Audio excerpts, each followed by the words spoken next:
har lyst til at starte aftenen med lidt champagne. Det lyder dejligt. Jeg er i bil. Jeg skal bare have en dansk vand uden citrus. Uden citrus, ja tak. Ja. Hæft, det er godt, det her. Ja, det er sgu synd, du er så fornuftig.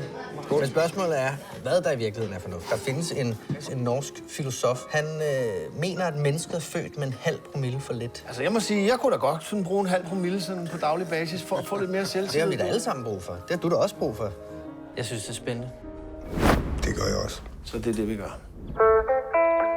Afhandling. Daglig indtagelse af alkohol. Ja. Tilstræbt konstant niveau på en halv promille. Med henblik på indsamling af evidens Ja. om psykologiske og psykoretoriske følgevirkninger samt undersøgelse af forøget social og faglig ydeevne. Så det er kun i arbejdstiden, vi drikker, ikke? Men det er jo ligesom Hemingway. Vi drikker ikke efter 8 og ikke i weekenden. Er I klar? Ja! Rejs jer!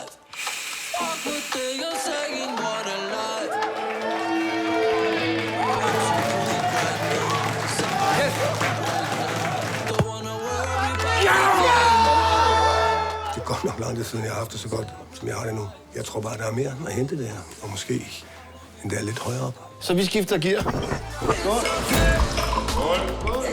Er I fulde? Nej, det er vi ikke. Och förklara för barnen vad som har hänt.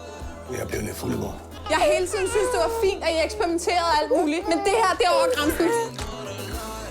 Jeg går ikke ud fra, at der er nogen her, der har et problem, jeg skal vide noget om.